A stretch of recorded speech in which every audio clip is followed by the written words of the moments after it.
Diagonale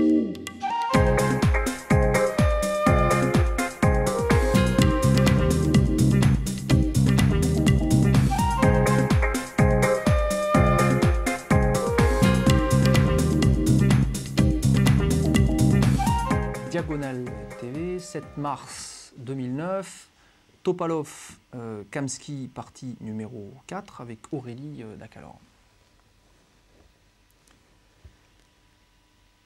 Bonjour, bienvenue sur Diagonale TV spéciale Topalov, Kamsky. Eh bien, nous recevons, pour commenter ce match exceptionnel, demi-finale de championnat du monde, nous recevons une nouvelle invitée sur Diagonale TV qu'on va vous présenter aujourd'hui. C'est Aurélie Dacalor. Bonjour. Bonjour. Alors Aurélie, tu es donc une joueuse d'échecs, évidemment. Évidemment. Alors, tu officies depuis de nombreuses années dans le milieu échiquier. Alors, tu as été plusieurs fois championne de France, en fait, chez les jeunes. C'est vrai. Et notamment dans les championnats mixtes. Hein. Alors, tu as gagné les championnats féminins, puisqu'il y a des championnats féminins, parce qu'il n'y a pas encore assez de filles, donc on essaie de les encourager aussi pour qu'elles jouent. Mais tu as gagné aussi un championnat toute catégorie. Donc, chez les garçons, on dit, mais en fait, c'est mixte. Ouais. En poussin. Donc, c'était en quelle année, ça? C'était en 89. 89. Donc, ça, c'est un très bon résultat. Il y a très peu de filles qui ont gagné chez les garçons, en fait, qui ont gagné en mixte, hein, en fait. Il y a qui d'autre? Qui c'est qu'il y aurait d'autres? Bien sûr, Marie Sebag. Oui. Bien sûr. Et puis certainement d'autres que je connais moins parce que... Je suis pas sûr qu'il y en ait beaucoup. Hein. Peut-être Mathilde Conjou, peut-être, ou pas loin, peut-être. Je ne sais pas si elle a gagné, mais peut-être pas loin. Je ne sais pas non plus, à vrai dire. Voilà. Marie Sebag, sûr. Donc, tu as gagné en poussin chez les mixtes. Tu as gagné chez les filles en quelle catégorie aussi? Il me semble bien Benjamin, cadette, et puis quelque chose comme ça. Ouais. Et il y avait d'autres filles qui jouent encore, contre qui tu avais gagné à cette époque-là, et qui sont encore actives Il y en a encore qui jouent, mais beaucoup malheureusement ont abandonné. Hein. Ouais. Ouais, les filles choisissent de fonder une famille et pas de jouer aux échecs toute la vie souvent. Mais c'est pas incompatible. Ça l'est pas, mais ça réduit vachement la possibilité de faire des tournois comme en font les messieurs en tout cas. D'accord. Donc il n'y en reste plus beaucoup. D'accord. Donc plusieurs fois championne de France, donc respect déjà, hein, parce que même chez les jeunes, il faut quand même le faire. Hein. Moi, je n'y suis jamais arrivé. Hein. Et alors, tu joues aussi aujourd'hui donc pour le club l'UTS Échecs en fait à Paris. Exactement. Donc qui est dirigé par Yves Lamorel. Yves Lamorel, qui est un monsieur qui est très actif dans les échecs depuis des années, des décennies, on va dire, hein, très connu. Moi-même, dans ma province éloignée bordelaise, quand j'étais petit, dans les années 80, j'entendais parler d'Yves Lamorel, donc c'était quand même quelqu'un qui fait des choses. Alors, tu joues le top 12 féminin, évidemment, avec l'UTS Échecs, et tu joues aussi le top 16, donc il a le championnat mixte, là aussi, pour la place féminine, en fait, parce qu'il y a une féminine, il y a un échiquier féminin obligatoire dans chaque équipe. Et heureusement. Et alors, tout récemment, tu as fait une super performance puisque tu as battu la multiple championne de France, Almira Skripchenko. Et oui, le monstre Almira. Ça arrive. Alors, tu avais déjà plusieurs fois joué contre elle? Pas du tout, c'était la première fois. Alors, raconte-nous comment ça... Mais comment ça s'est passé? C'était une partie d'échecs et j'ai joué contre Almira, mon jeu à moi, puisque je ne connais pas la théorie. Et puis, il se trouve que j'ai gagné parce que j'étais tenace et que j'ai sans doute bien joué sur là et qu'elle était peut-être pas très informelle, au contraire. Donc, voilà comme ça s'est passé, et puis j'ai gagné. Alors, on va voir ça tout à l'heure, parce qu'on va regarder un petit peu cette partie aussi, en marge de ce match Topalov-Kamsky, très important à suivre. Donc, grand maître international, Almira Skripchenko, multiple champion de France, donc c'est pas évident quand même. C'est la preuve aussi qu'on peut avoir donc un niveau de fort amateur, puisque c'est ton niveau, tu as un niveau de fort amateur. Et voilà, tu peux gagner contre un maître international ou un grand maître international. Ben oui, c'est des choses pas impossibles, ça arrive. En criant correctement, des fois, on arrive à faire de belles choses. Voilà. Alors, qu'est-ce que tu dirais pour les filles qui veulent jouer aux échecs? Pour les filles qui veulent jouer aux échecs, il faut travailler, c'est comme toute chose. Sans travail, on ne progresse pas. Il faut essayer d'affronter des joueurs, notamment plus forts que soi, c'est comme ça qu'on progresse aussi. Et puis, il faut croire en ses idées parce qu'elles ne sont pas forcément mauvaises et qu'à l'instant, on trouve des fois de belles choses. Alors, et à celles qui diraient, oui, mais le jeu d'échecs, c'est un jeu de garçons, c'est comme les maths, bon, c'est pas pour les filles. Dommage. Non, je trouve pas. On ne se bat pas avec des poings, il n'y a pas de ballon, c'est le cerveau qui s'en occupe. Et donc, je pense qu'on peut faire des matchs de cerveau avec les hommes sans complications extrêmes, quoi. Voilà, donc ça c'est envoyé, ça c'est bien. Donc, alors, on va voir ta partie, alors, parce que c'est quand même une grosse perf, hein, quand un amateur bat un grand maître international. Surtout Almira Skripchenko, qui n'est pas la dernière venue, multiple championne de France. Non, mais elle est monstrueuse. Il n'y a pas de match normalement. Voilà, il n'y a pas de match. Oui, on va rappeler ton niveau. Tu as combien? 2000 et quelques donc. J'ai 2040 Elo. 2040. Tu as fait plus déjà? Tu as eu des classements supérieurs? Je crois que mon plus fort Elo était environ 2160 Elo. D'accord, donc tu es aussi entre 2002 à peu près, 2000 et 2002, voilà, en fonction des années. Bon. Ouais. Alors, on va voir cette partie très rapidement. Et surtout le moment crucial de cette partie. Donc c'était au top 12 féminin. Tu joues donc avec les noirs. Alors on va peut-être même se mettre du côté noir carrément. Et puis je ne sais pas jouer avec les noirs, c'est bien là le drame.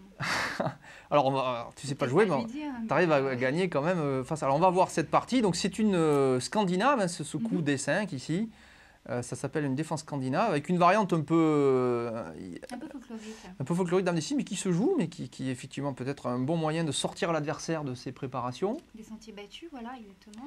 Alors on va dérouler un petit peu les coups, on va voir. Alors tu as joué, on voit dans cette partie un jeu plutôt resserré. Alors on va voir, c'est très intéressant ce qui s'est passé dans cette partie. C'est un peu une bombe à retardement, ça n'a l'air de rien et visuellement c'est assez moche, mais en tout cas ça tient la route. Voilà, on voit ici que la dame noire ici a l'air de partir un petit peu hors jeu, mais elle a quand même un œil sur le centre, elle n'est pas tout à fait exclue du jeu. Ici, Almira a cloué ici le cavalier D7, on a l'impression que les noirs sont quand même très très resserrés. Mais le développement se continue tranquillement, petit roc, le cavalier sort. Sur le centre, oui. Voilà. On voit que tu as fini ton développement, tu as placé tes pièces, donc toutes les pièces sont sorties, tu as fait le roc, donc tu as suivi les grands standards de l'ouverture. Exactement. Voilà, comme quoi on peut battre un grand maître en suivant les principes du jeu d'échecs. Voilà, c'est mieux d'ailleurs, parce que sinon... Il vaut mieux. Voilà, donc là ici attention, puisque Almira joue le coup D5, donc le fou E3 attaque, vous voyez bien, regardez ici, le fou E3 attaque la dame, donc c'est un coup vicieux, puisqu'il attaque à la fois au centre et il attaque la dame. Donc le coup dame A8 est intéressant puisqu'évidemment il contre-attaque sur le fou C6. Si les blancs prenaient ici, évidemment le fou C6 sauterait. Donc il faut que les blancs échangent d'abord le fou B7. Et ici, Almira joue le coup cavalier C6. Alors peut-être qu'elle aurait pu aussi prendre ici sur le... Est-ce qu'elle aurait pu prendre ici sur le pion E6? Non. Je pense que je prends le cavalier qui se trouve gratuit là. Voilà, donc ça perd une pièce. Donc elle peut pas, elle n'a pas le temps en fait de prendre ce pion ici. Donc elle attaque d'abord la tour et la tour juste à temps vient protéger la case E6. C'est important parce qu'on veut reprendre E6 de la tour et pas du pion pour pas casser la défense du roi. Ça fait bien davantage. Oui. Donc pion prend, tour prend. Ici dame F3. Donc on voit la suite. Alors ici voilà un coup important ici.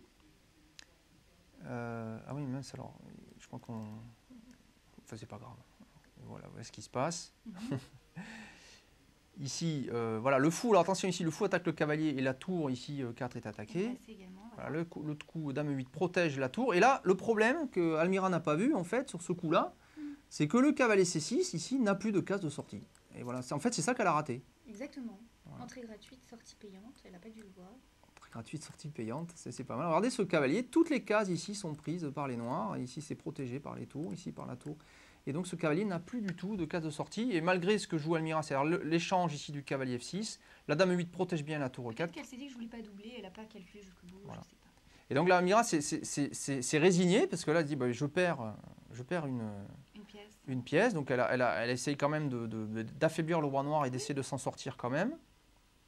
Alors attention, il y a un petit piège ici. Parce qu'il y a une menace des noirs, c'est de faire fou échec. Bien sûr, oui. Et puis la dame C6, il va prendre après la dame F6. Donc il faut faire attention à ça, évidemment elle fait attention. Et alors là, il y a une proposition quasiment d'échec perpétuel. Alors ça, c'est un moment crucial de la partie aussi. Mais oui, on peut dire parce qu'elle me propose nul indirectement en répétant les coups. Parce qu'au nombre de 3, vous savez que c'est nul. Oui. J'ai refusé au 3e de jouer le même coup. Ici, si tu reviens là et qu'elle refait échec, c'est nul. C'est nul. Voilà, donc or, tu je joues... me dis, allez, une pièce de plus, tant pis, c'est Almira, mais essayons. Alors, tu as quand même essayé. Donc là, il y a quand même une notion de culot, là. Il ne faut pas avoir peur. Bien sûr. Parce que peut-être un joueur... qui pour la première fois la possibilité d'annuler face à un maître ou un grand maître international va se dire bah, je prends le demi-point. On se pose la question évidemment. Ouais, bien sûr. Voilà. Et là tu as choisi de la jouer. Donc c'est quand même fight. Hein. C'est-à-dire que c'est Aurélie Dac-alors ça, hein, le aux échecs en tout cas. D'accord. Ouais. Alors dame prend ici. Donc, alors ici très joli coup des noirs. Alors ça c'est un coup très intéressant parce que la tour B7 était totalement inactive. Le coup tour B5, la tour veut se centraliser par exemple en E5 ou peut-être en D5 aussi. Ou en C5. Enfin, en tout cas, elle rentre en jeu alors qu'en B7, elle ne jouait pas. Donc, très important. B8, l'idée est là. Hein. C'est de la recycler par ici. Voilà. Donc, échec. Le jour bouge. Ici, les blancs essayent de mettre les tours au centre. Voilà. Il y a des échanges ici. Ouais. Voilà. Voilà, il y a des prises ici, tac, et on va voir la fin. Voilà, échec au roi. Voilà. Le roi doit aller sur la case H1. Mhm. Et là, roi F8. Alors, coup étrange, mais en fait, roi F8, c'est fait pour éviter le coup dame D8 qui était pénible. Qui est pénible parce qu'il répète les échecs Voilà. et puis il m'embête un peu, il me laisse pas la marge de manœuvre que je souhaite. Donc je réduis un petit peu les possibilités pour Elmira. Exactement. Donc, si dame H7 pour essayer de créer des menaces sur le roi, essayer de menacer des choses. Mais enfin, c'est difficile, hein, les blancs sont déjà potentiellement perdus. Donc, fou des 4, très intéressant, parce que 1, ça libère le potentiel de la tour ici sur le roi, et puis 2, ça bouche la tour D1, qui ne peut plus pénétrer dans le camp adverse. Petit échec, et la roi G8, il n'y a plus d'échec. Voilà, fini. Les blancs ne peuvent plus, et après dame C6, encore un coup d'Almira. Dame 2, et c'est terminé, parce que les blancs ne peuvent plus parer le mat. Il n'y a pas d'échec, il y a juste un échec ici possible, et après roi G7, il n'y a plus d'échec. Voilà. Enfin, même pas, il y a la dame, d'ailleurs, la dame 2 qui prendrait la dame ici, d'ailleurs.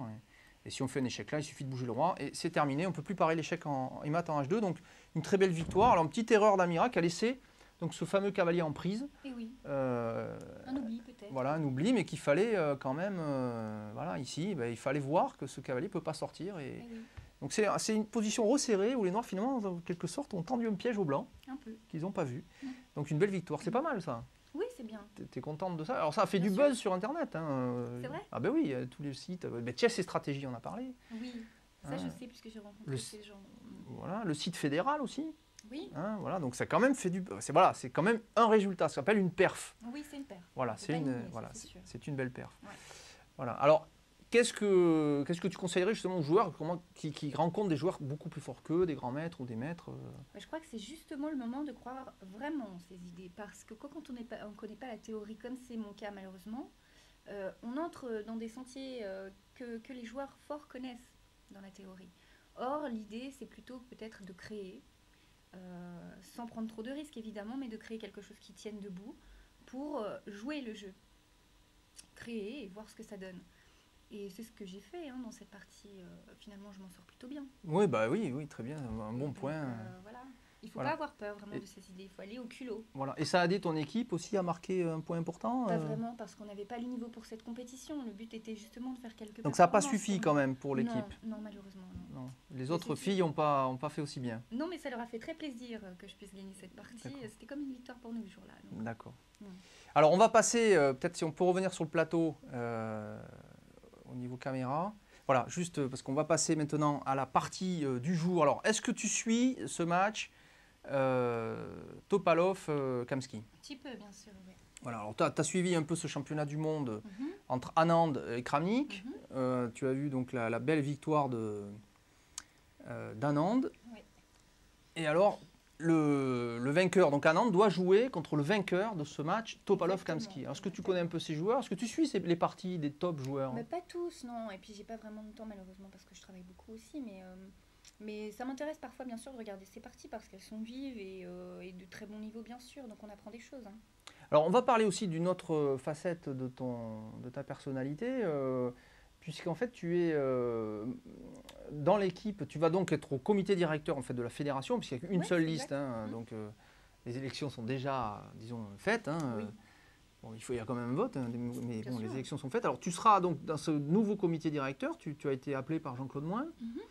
Et alors, est-ce que tu sais à peu près de ce dont tu vas t'occuper? Est-ce que tu peux nous en parler?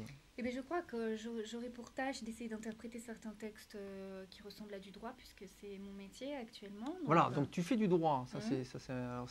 Tu es conseiller juridique, c'est ça? Non, je suis une juriste en herbe, en fait. En herbe? Pourquoi? Comment ça en herbe? En herbe, parce que ça fait pas très longtemps que je fais ça. D'accord. Ça me plaît beaucoup, mais en tout cas, je débute encore. Et donc, je sais lire le droit, ça peut être utile pour la Fédération française des échecs. Et puis, j'ai une petite expérience dans le droit de propriété intellectuelle et on s'intéressait avec Jean-Claude Moin au droit d'auteur sur les parties d'échecs. Oui, bah ça fait des années que ce sujet, bien sûr. Ça a été soumis au Sénat et tout. On va essayer de regarder ça de plus près, voir ce qu'on peut en tirer. Et voilà. Et pour l'instant, on n'a pas réussi au niveau international, en tout cas, ils n'ont pas réussi. À en faire quelque chose. C'est vrai que c'est un truc pas évident. Pour les jours d'échecs, ça pourrait être très intéressant. Une manne peut-être de revenus pour certains. Alors, oui. Alors après, le problème des droits, évidemment, il faut que les gens achètent quelque chose. Alors, est-ce que ça serait sur les livres, ponctionnés? Voilà. bien sûr. Enfin, donc voilà, donc des sujets qui peuvent être effectivement intéressants à creuser. Et puis il y a d'autres problèmes de droit qui peuvent survenir aussi. Exactement. Donc sur le droit, donc voilà, donc dans ce comité directeur fédéral, il y a de nouvelles têtes aussi. Oui, il y a plein de nouvelles têtes. Et ce qui est très bien, c'est que cette équipe est assez jeune et dynamique. Et puis, elle ressemble assez à Jean-Claude Moin, qui est lui-même un sacré monsieur. Donc, je pense qu'on va pouvoir faire de belles choses durant ces 4 ans dans son équipe. Ouais, jusqu'à la prochaine. C'est chaque année olympique, c'est ça qui aura Voilà. les élections. C'est ça. Voilà. Donc ça va être intéressant. Alors on va revenir maintenant sur ce match Topalov-Kamsky. Donc on est à la partie numéro 4 de ce match. Kamsky a les blancs face donc à Topalov. Donc le match se joue en Bulgarie chez Topalov. C'est en 8 parties. Et on va voir donc cette partie qui débute par le coup E4. Voilà, donc on va voir la suite E5 ici, cavalier F3.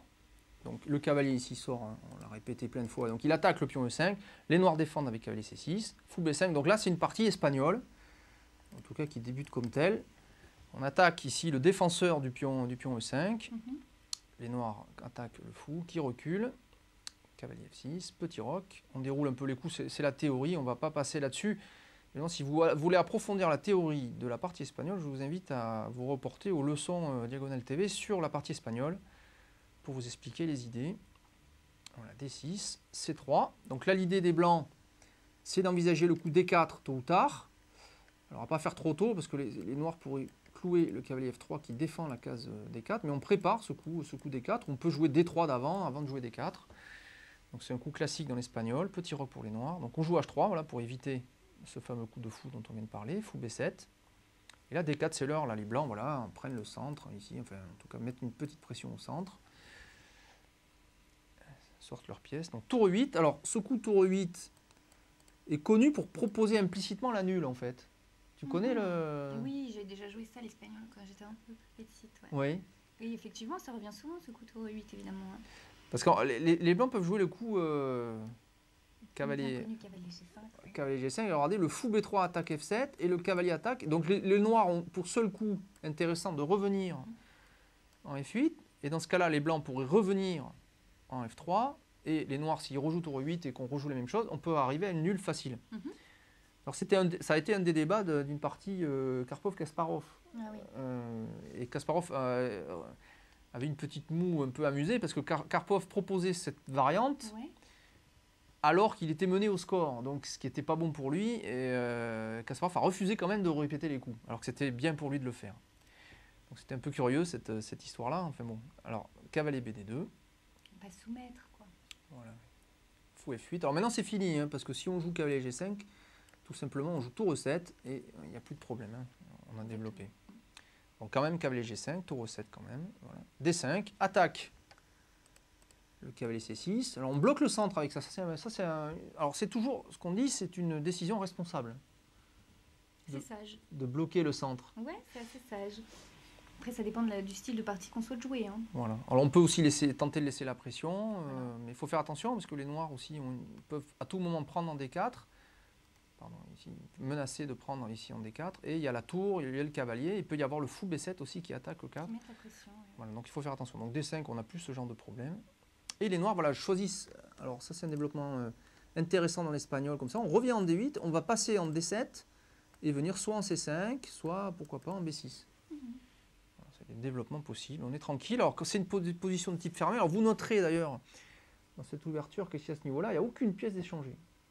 Pas de pion, pas de pièce. Et on est quand même au 14e coup. C'est très rare. C'est vrai. C'est une rare ouverture, comme ça, qui ne propose aucun échange pendant très longtemps. Cavalier 7, cavalier G3. G6, fou C2 qui est classique aussi dans l'espagnol. Alors non seulement, bon, évidemment, je protège ici, je protège E4 ici, mais ça peut aussi se jouer contre la poussée F5 qui peut être envisagée, pourquoi pas, par les noirs plus tard. Donc le fou, une fois que le pion est en D5, il est en quelque sorte bloqué. Oui, donc c'est sans doute la meilleure diagonale ici pour voilà, lui. c'est sans doute la meilleure ici, ou c'est peut-être le plus souple pour lui, bien sûr. H6, cavalier F3. Alors, il y a souvent des manœuvres dans l'espagnol où le cavalier F3 aussi, bon, il peut faire du travail ici. Alors, il y a un petit travail qui a été fait parce que forcer les noirs à jouer H6, c'est quand même un petit affaiblissement. Parce que ce pion H6, maintenant, est tapé par le fou C1. Alors, il est protégé, vous me direz, bien sûr, mais ça peut être une cible. Ça reste une pression dessus. Ça peut être une petite pression. Et alors, une idée de développement pour les blancs, c'est aussi de passer par H2 et venir en G4. Et échanger, par exemple, le cavalier F6 et rajouter une pression aussi, pourquoi pas, sur H6. Et si les noirs prennent, le pion en G4 après peut être un bélier pour casser en G5. Exactement. Voilà ce genre d'idées qui peuvent survenir. Donc cavalier B6, le cavalier essaie de prendre de l'air de l'autre côté. Là, regardez, il a une case potentielle, hein, et pourquoi pas en C4, hein, même s'il tape sur rien. Hein. Voilà. Et là, voilà, H4. Alors ça, c'est une autre idée de l'espagnol aussi. Voilà, on peut jouer avec ce pion H et essayer de casser, là aussi, Il y a une petite attaque potentielle du côté roi, il faut faire attention. D7. Alors, cavalier H2, voilà, c'est l'heure. Donc cette manœuvre dont on parlait. Alors, maintenant qu'on a joué évidemment H4, on ne peut plus jouer facilement cavalier G4. Il y a le cavalier F6 qui protège et la dame D7. Hein. Mais on prépare aussi le chemin pour la dame. Voilà, donc on protège aussi la cage H5. On peut menacer H5. Évidemment, ça ne serait pas bon pour les noirs de prendre, puisque la case F5 ici serait faible et un très beau cavalier ici en F5. Hein, donc on ne peut pas faire ce genre de manœuvre. Hein. Alors c'est une partie de manœuvre, pour l'instant, toujours aucun échange. Hein, donc regardez ce qui suit. Donc H5, regardez, on affaiblit. C'est le genre de coup classique, on affaiblit, on essaie d'affaiblir le roc, on va échanger un pion ici, pourquoi pas, et on enlève un pion ici sur la colonne F, on l'éloigne du centre. Voilà, donc on affaiblit aussi un petit peu le roi. Tour F8. Alors, cavalier F1, ça c'est encore un coup des manœuvres de cavalier de l'espagnol aussi. Alors où il va ce cavalier, on ne sait pas trop pour l'instant, mais il veut peut-être remplacer son collègue si ce collègue part aussi, il veut remplacer en G3 et éventuellement venir en E3 aussi, c'est des possibilités. Donc C6 c'est l'heure pour les noirs, ça c'est une poussée thématique. Pour essayer de se libérer, regardez la pression qu'il y a, pion C6, cavalier B6, cavalier F6 et le fou B7 derrière. Et le fou B7. Donc ça, les blancs, ils n'auront aucune possibilité de tenir D5, ils sont obligés de prendre en fait. Exactement, ça force l'échange. Voilà, ça force l'échange. Et après, dame prend C6, regardez, les noirs maintenant font pression sur le pion 4. Alors pour l'instant, il est bien protégé, hein, ce pion, puisqu'il y a le fou B3, le cavalier G3 et la tour. 3 contre 3, ça tient. Voilà. Alors on peut noter, par contre, là, il y a un changement, Aurélie, dans la structure de pion. Est-ce que oui. tu peux peut-être nous en parler un peu ou Eh bien, il y a des minorités qui sont créées, donc en fait, il va pouvoir se passer quelques leviers, notamment, on le voit du côté de l'aile dame, pour les blancs. Oui. On va peut-être pouvoir... Donc ici, il y a 3 pions contre 2, c'est ça Exactement. que tu nous signifiais, voilà. Voilà, et à l'avenir, ça permet ça de créer un pion passé. Voilà, et il se passe évidemment la même chose pour les noirs de l'autre côté. Voilà. Alors, il y a aussi cette case D5 qui est à la fois, elle n'est pas tout à fait faible parce qu'elle est bien protégée par B6, par le cavalier B6, le cavalier F6, la dame et le fou ici très bien protégés. Les noirs peuvent potentiellement pousser le pion D6 en D5 pour se libérer, et en oui, quelque pour sorte. ouvrir davantage le jeu, par exemple. Ouais. Mais les blancs devraient avoir aussi pour intérêt, eux, par contre, d'empêcher les noirs de faire cette poussée. D'où le coup cavalier E3. Et là, on voit l'idée de cavalier H2, G1, il veut dire E3. En fait, c'était pour viser la case D. C'était prophylactique. Voilà. Ouais. Alors à noter que si les noirs font quand même D5 qui a l'air possible, puisqu'il y a suffisamment de défenseurs, en fait en prenant en D5, certes les noirs peuvent reprendre ici, mais regardez, le fou C2 maintenant tape sur G6 et c'est G6 qui tombe. Voilà. Donc on ne peut pas faire ça en fait. Voilà. On a l'air de pouvoir mais on ne peut pas. On ne peut pas tout de suite. Ouais. Donc cavalier E3 empêche D5, en plus commence à mettre une petite pression sur D5. Les blancs veulent essayer d'empêcher cette poussée D6, D5. Et c'est aidé aussi par ce pion H5 qui fait pression sur G6. Donc d'où le coup là, roi H7, on menace maintenant de jouer éventuellement D5. Voilà. Donc dame F3. Ah donc ça c'est, alors la dame continue à avoir un œil ici sur D5, ici en transparence, entre guillemets. Alors maintenant, il faut se poser toujours la question, est-ce que D5 est possible?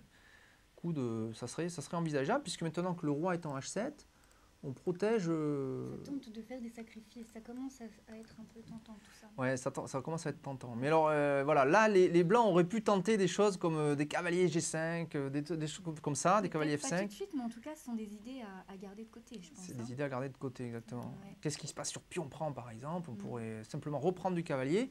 Et le potentiel de libération de prise ici fait qu'il y a un fou qui peut faire un échec à la découverte. Très dangereux, voilà. La tour est attaquée en plus. Voilà. Donc ça peut être très dangereux, il peut y avoir des sacrifices. Donc attention.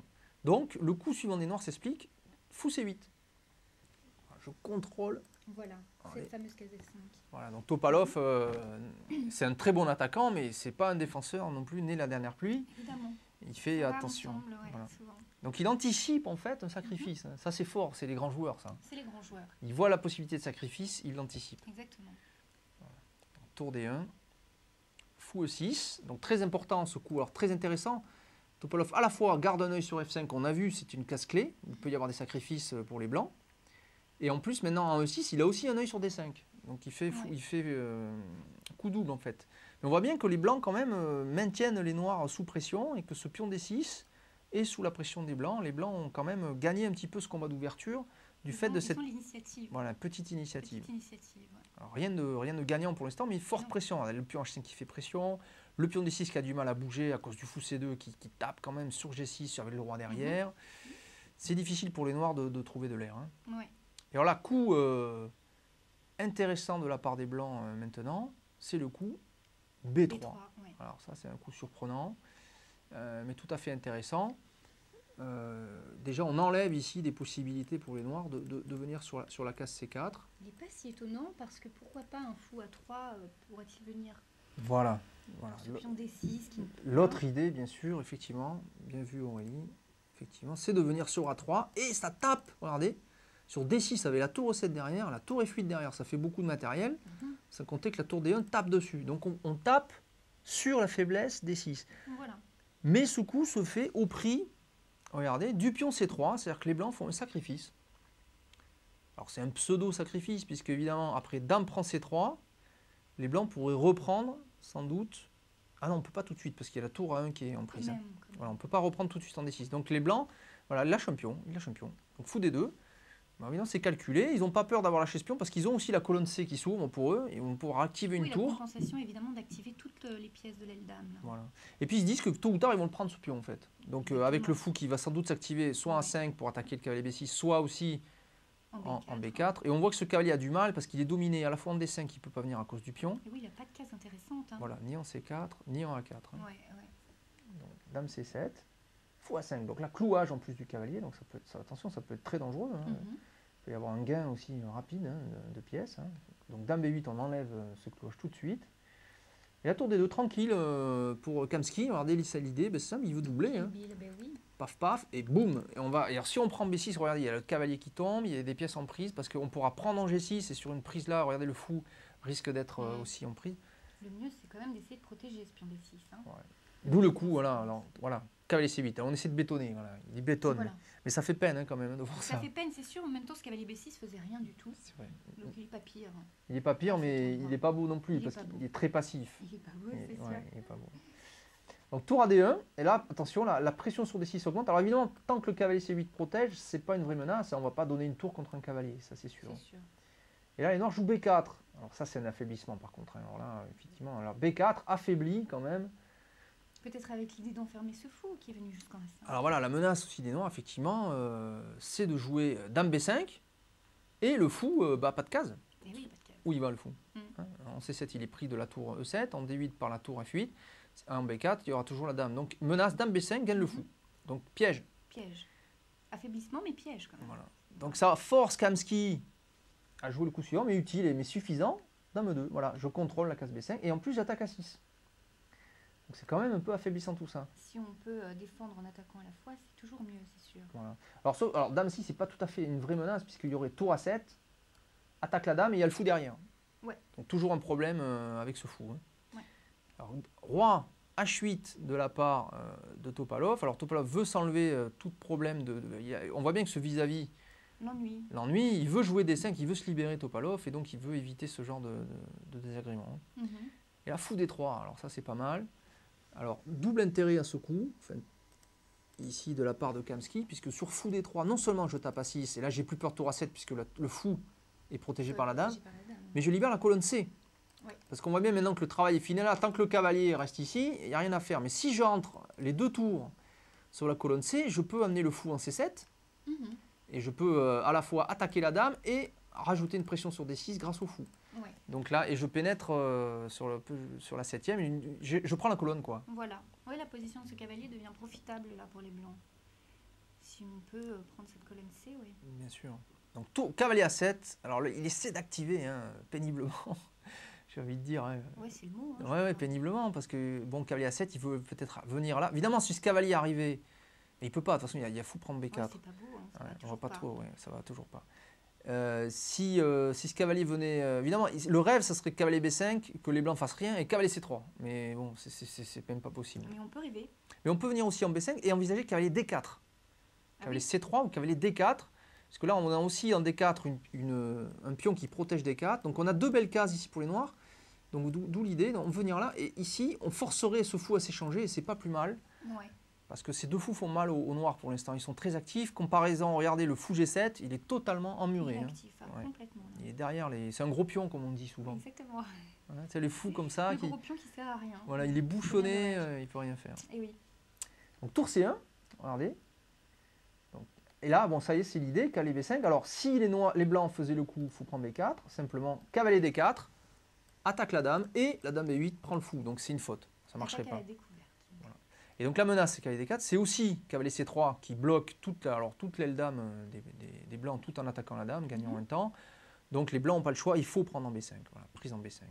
Après en B5, mais par contre, le problème pour les noirs, qui était quand même emmuré, c'est fou prend B4. Et voilà, on voit là que les blancs, un, ont récupéré leur pion. Deux, ils ont toujours cette majorité que tu nous signalais tout à l'heure. Qui va devenir de plus en plus profitable, je crois. Bien sûr. Et maintenant, comment protéger le pion D6 hein? Ouais. Sans compter que la colonne C aussi est en prise. Et la dame continue à faire pression sur le pion D5. Là, on peut dire que l'avantage des blancs, il est clair. Hein. Là, oui, ça devient un peu significatif. Ouais, très bien dames, difficile. tout est bien placé, là. Tout est bien placé. En plus, ce fou est superbe parce qu'il est en plus derrière le pion B5. Voilà, donc on ne peut même pas l'attaquer. Il est inattaquable. En plus, regardez, il a non seulement le pion D6, mais il a une brochette de pièces. Ouais, ça fait un peu peur. Oui, exactement. Ouais. Donc, tour D7. Regardez, tour C6, donc c'est logique de la part de Kamsky. Donc, on rajoute une pression supplémentaire, regardez, sur D6, qui est protégée que 2 fois. Hein. 3 attaques ici. Tour FD8, donc les noirs n'ont pas d'autre choix que de rajouter. Alors c'est pas plus mal parce que la tour F de toute façon avait pas de jeu. Hein. Oui, autant qu'elle vienne protéger. Autant qu'elle vienne protéger, même si c'est passif. Et regardez le coup suivant, comme ça martèle, pouf, dame D1, regardez, ça rajoute ici une pression. Regardez comme c'est simple hein, le jeu d'échecs pratiqué par Kamsky. Oui, hein, quand on regarde ça comme ça. Alors, évidemment, si un échange général se fait là, l'avantage des blancs il est clair, hein, il a un pion et surtout un pion passé éloigné potentiel avec ces deux pions contre un ici. Donc les noirs protègent passivement en jouant le coup fou F8. Et là, Kamsky, regardez, il a fait dame E2, dame D1. Et regardez maintenant, hop, dame C2. Et il montre, il dit, bon, non seulement j'ai pression sur cette colonne, mais maintenant en plus je prends ici la colonne C complètement. Les noirs ne peuvent pas contester cette colonne. Hein. C'est la propriété des blancs là. Ouais, c'est exactement la propriété des blancs. C'est bien vu ça. Hein. C'est exactement, c'est le terme. C'est juriste. Hein. Ah, c'est juriste. Ah oui, c'est vrai. Donc là, roi H7 de Topalov, ça c'est un coup passif, presque un coup d'attente, j'ai envie de dire. Hein. Oui, pour voir. J'ai pas de coup, alors j'attends de voir ce que tu vas faire. Donc fou A5 de la part de Kamsky, attention, la tour D8 va devoir bouger. Alors elle ne peut pas venir en C8 puisqu'il y a tout simplement tour prend avec la dame derrière, donc il faut venir sur la seule autre case, tour 8. On voit bien que les noirs sont ficelés, donc on voit comment Kamsky maintenant va transformer tout ça. Donc H prend G6 échec, on reprend du pion F. Déjà, le roi noir est affaibli. Regardez, on voit bien qu'il y a de l'air autour du roi noir. Regardez le roi blanc, au contraire, qui est bien protégé. Toutes les pièces sont là. Il n'y a aucune pièce noire menaçante. Là, il y a de l'air. On voit bien qu'une pièce blanche sur la 7e, petit échec pénible. Hein. Ça me dangereux. Et là, regardez, paf, fou C7, ça fait très mal. La dame B8 attaquée. Il va falloir bouger. Et le pion D6 qui tombe. Hein. Et voilà. B7, voilà, ça y est, c'est l'heure. C'est mûr, comme on dit souvent aussi. Donc, c'est mûr pour prendre. Fou prend. Ici, fou F7 encore de la part de Topalov. Et là, simplement, fou B4. Alors, fou B4, l'idée surprenante de ce coup, c'est qu'en fait, la tour C6, moi j'étais surpris au début par ce coup, mais la tour C6 attaque aussi le cavalier là.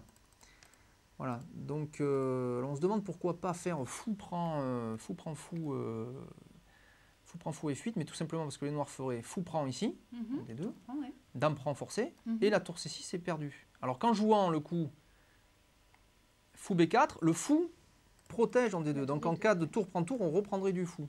Mais évidemment, les noirs peuvent prendre le fou B4, mais la combinaison qui suit, c'est simple, c'est les blancs maintenant qui prennent, et après dame prend. Regardez comme c'est joli la suite. Tour prend cavalier ici. Donc on récupère la pièce ici. Donc on a enlevé le fou parce qu'on n'avait pas le choix, il fallait sortir en fait. On était sous pression. On a éliminé le cavalier. Hein. Regardez, faisons un bilan. Au niveau des pions, il y a un pion de plus. Le roi noir est en l'air. Il y a une paire de fous, certes, du côté noir, mais il y a 2 cavaliers en face et 2 cavaliers pour l'attaque. C'est très fort. C'est très fort, oui. Donc il faut faire très attention. Tour 6. Et regardez la tour, regardez. Hop, cavalier D5. On fait téléphoner, il est magnifique ce coup. Alors évidemment, sur tour prend tour, il y a cavalier prend tour.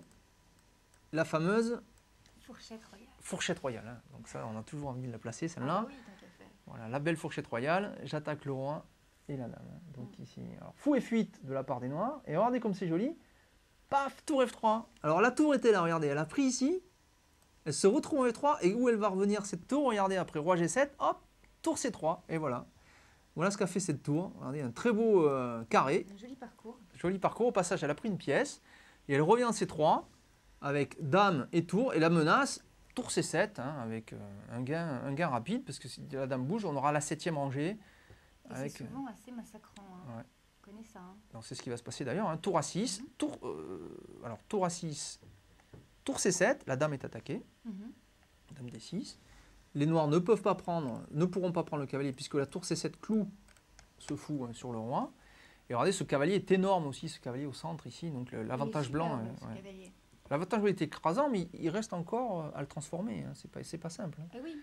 C'est souvent le plus difficile. Exactement. Transformer les positions gagnantes. Hein. Oui, c'est pas le tout de l'obtenir. Il faut après la gagner. Il faut la gagner. Alors dame 2. Alors regardez, c'est intéressant. Attaque le pion B5. Il faut faire attention à ça aussi, mais il n'a pas le choix, Topalov. Il joue roi G8, il veut déclouer son fou D5, et dame prend D5 quand même. Voilà. Alors l'idée, évidemment, c'est que si les noirs prennent le cavalier, en fait, les blancs n'ont pas de soucis, ils peuvent encore reprendre du pion, puisque la tour A6 continue à être attaquée. Ils n'ont pas peur de perdre la tour C7. Et oui. Voilà, donc faut quand même calculer ça, parce que sinon, ça reviendrait en échange, quoi. Ça reviendrait en échange. La tour prend A2 de la part de Topalov. Et voilà, donc les noirs sont très mal. Évidemment, il y a 3 pions contre 3. Mais d'abord, ces pions ici sont en deux îlots contre un seul du côté blanc. Donc affaibli. Hein. Donc c'est affaibli, le roi noir un peu plus faible. Il y a un pion passé ici énorme et un très très beau cavalier central. Hein, donc il faut faire attention à ça aussi. Donc dame B7, pression sur le fou F7. Pression aussi sur la 7e du roi. Ça va devenir désagréable assez rapidement, je crois. Oui, tout à fait. C'est très difficile déjà pour Topalov de tenir ça. Alors évidemment, il ne va pas réussir à le tenir. On va voir tour A1, échec, roi H2. Donc pour l'instant, ça... les noirs sont obligés maintenant d'essayer de desserrer les taux. Donc ils prennent le cavalier D5. Mais alors regardez maintenant, on prend du pion E. On a libéré un pion et regardez ce qui se passe après dame F6. Après dame F6, vous allez voir, c'est que le cavalier G3 ici va avoir plus tard, alors pas tout de suite, parce que si on joue cavalier E4, on a dame H4 mat, il y a mat. Attention, il y a une menace de mat ici, il faut faire attention. Mais ce cavalier a une très belle case ici, avec un échec aussi potentiel. Là, on va voir que c'est très important. La prise dans D5, non seulement a donné un pion passé au blanc qui est proche en plus de l'arrivée, mais une très belle case de 4. Alors on va voir que jouent les blancs pour parer cette menace de mat, parce qu'il y a mat, regardez, parce que la tour ici empêche le roi noir de bouger. Hein. Dame C8, très joli.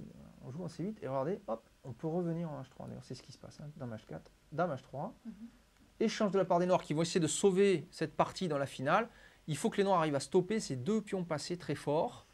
Ça semble compromis. Hein. Alors c'est difficile parce qu'évidemment, il y a le problème aussi que ce roi noir est sur la 7e, donc totalement inactif. Oui. Contrairement au roi blanc qui va pouvoir peut-être rentrer en jeu très vite. Oui, et le cavalier venant en E4 va menacer échec au roi et avec des menaces...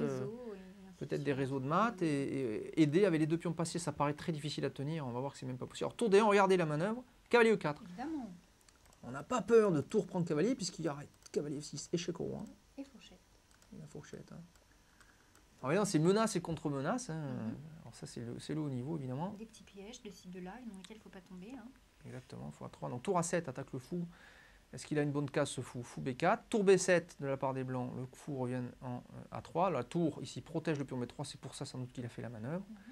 Et maintenant tout simplement F3 de la part des blancs. On met les pions, regardez, sur blanc, de la case opposée, sur les cases opposées sur la couleur du fou. Donc les blancs n'ont aucun souci de protection de leurs pions. Voilà, ils sont inattaquables. Les noirs essaient d'activer péniblement leur roi, mais bon, évidemment, c'est pas, avec la tour en 7e, c'est extrêmement difficile. Ils se rapprochent au moins de la venue du pion, mais bon. Alors par contre, là, les noirs menacent tour prendre, parce que du coup... Oui, il n'y a plus fourchette. Voilà. Donc, tour B5, H5 de la part des noirs, roi G3. Voilà. Donc, on continue, on voit la suite. Alors tour B8, donc c'est une finale un peu technique, on ne peut pas commenter tous les coups, on voit la suite. Alors regardez, donc les blancs contrairement aux noirs qui ont un roi coincé, ont la possibilité d'activer leur roi et de l'amener le plus possible vers le centre avant d'engager des manœuvres.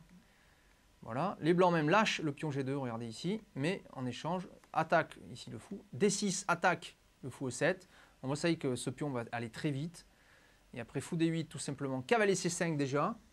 Regardez, donc la menace cavalier échec. Et sur roi E8, tout simplement tour A8 gagne une pièce. Hein. Voilà, tout simplement, la pièce est gagnée. Et sur roi E8, tout simplement tour H7 et abandon de Topalov. Les menaces sont beaucoup trop fortes. La menace c'est simplement D7 échec. Et sur roi F8, cavalier E6 échec. Et c'est fini. Il n'a pas pu beaucoup respirer. Il n'a pas pu respirer. Donc c'est vraiment une partie d'étouffement, hein, celle-là. Ben oui, celle-là c'est du ficelage. Tu en joues toi des Espagnols aussi, avec les blancs ou les noirs? Non, plus du tout. Plus du tout, mais tu en as joué? Bien sûr, énormément. Parce qu'on apprend ça quand on apprend les échecs et que c'est le b.a.-ba parce que ça apprend à développer ses pièces et on y voit plein de petits pièges. Alors pourquoi plus du tout? Tu joues pas au 4 avec les blancs, c'est ça? Non. Ah et t'as arrêté. Pourquoi? C'est trop... Il y a des variantes qui t'embêtaient ou... C'est surtout qu'il faut connaître beaucoup de théorie sur le 4 et que je la connais pas assez pour pouvoir le faire. Et sur des 4 tu penses moins? Moins. Je suis plus à l'aise avec des 4. Mais il y a quand même des trucs aussi. Il y a plein de choses, bien sûr. Mais bon, je me sens plus à l'aise avec des 4. D'accord. Et alors, est-ce que tu préfères les parties lentes ou les parties rapides? Je préfère maintenant les parties lentes parce que je pratique beaucoup moins, mais il fut un temps, c'était plutôt l'inverse. Parce que tout est possible en partie rapide. Pour peu qu'on ait des réflexes. Bien sûr, oui. Donc il y a des retournements. Il y a des retournements aussi. Voilà. Et des bonnes idées, on fait des parties sympathiques. Mais maintenant, je suis plus facilement adaptable à des parties longues parce que quand on joue moins, on a besoin de réfléchir davantage, tout simplement. Donc, je suis plus à l'aise en partie longue maintenant. D'accord. Alors, merci Aurélie pour cette première émission. On va te retrouver dans une autre émission, toujours pour ce match. On va revenir sur ce match Topalov-Kamsky dans une autre émission Diagonale TV, donc à suivre toujours sur Diagonale TV. Merci Aurélie, et puis à bientôt. À bientôt. Au revoir, merci.